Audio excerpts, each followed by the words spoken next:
Je vais juste faire une courte aparté, juste pour vous signaler qu'on a ouvert un compte Tipeee. Donc pour ceux qui veulent nous soutenir financièrement pour la chaîne, pour acheter du matériel et améliorer la qualité des vidéos. Et vous pouvez aussi nous suivre sur Facebook, comme ça vous aurez toutes les informations liées au montage, à la préparation des scripts, etc.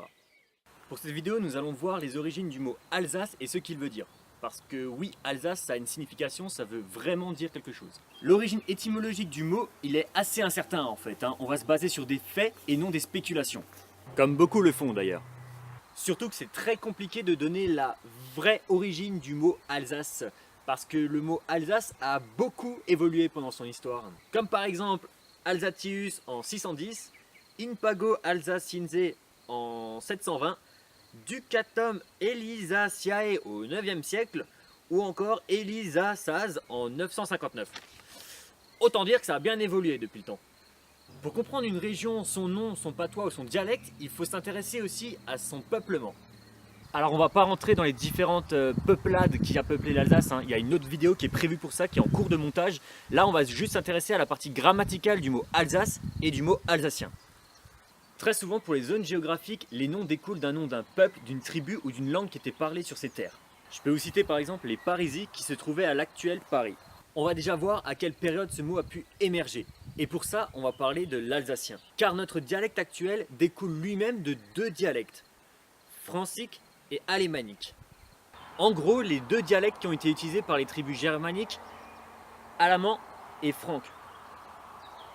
Les tribus franques et alamans sont arrivées sur nos terres au IVe siècle et l'alsacien est apparu avec eux. On sait donc que l'Alsace est liée à leur arrivée, vu que l'alsacien découle de leurs deux dialectes. Partant de ce principe, voilà l'une des deux théories majeures sur l'origine du mot Alsace. La première théorie, c'est que le mot Alsace vient de Alizazin ou Élisazin.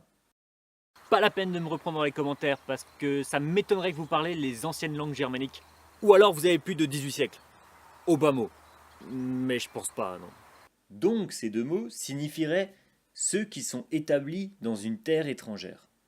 D'après cette théorie, ce serait comme ça que les Allemands qui ont traversé le Rhin ont dû se faire appeler par leurs semblables qui eux sont restés de l'autre côté. La deuxième théorie voudrait que ce soit un dérivé de Al, El ou Alza qui sont les anciens noms de la rivière de l'île, et du mot Sas qui signifierait habitant. En gros, les habitants du bord de l'île. Le problème à mon sens avec cette théorie, c'est la datation. Parce que si on écoute cette théorie-là, les habitants du bord de l'île, donc la définition du mot Alsace, voudrait signifier que ce soit des tribus antérieures à l'arrivée des tribus germaniques. Or, on sait que l'alsacien découle de ces tribus germaniques et permet donc de fixer plus ou moins une période située autour du IVe siècle. Personnellement, je trouve la première théorie tout à fait logique, étant donné qu'on sait que l'alsacien découle de cette période. Et donc que le mot Alsace viendrait du fait que les Allemands qui ont traversé le Rhin se faisaient appeler ceux qui sont établis dans une terre étrangère, ou tout simplement alsaciens. J'espère que cette vidéo vous a plu. Dites-moi en commentaire selon vous quelle origine du mot Alsace est la plus logique. Et comme je l'ai dit en début de vidéo, tout cela est assez incertain étant donné qu'il n'y a pas d'écrit à proprement dit. N'hésitez pas à liker, partager et abonnez-vous si ce n'est pas encore fait. Sur ce, portez-vous bien et à la prochaine.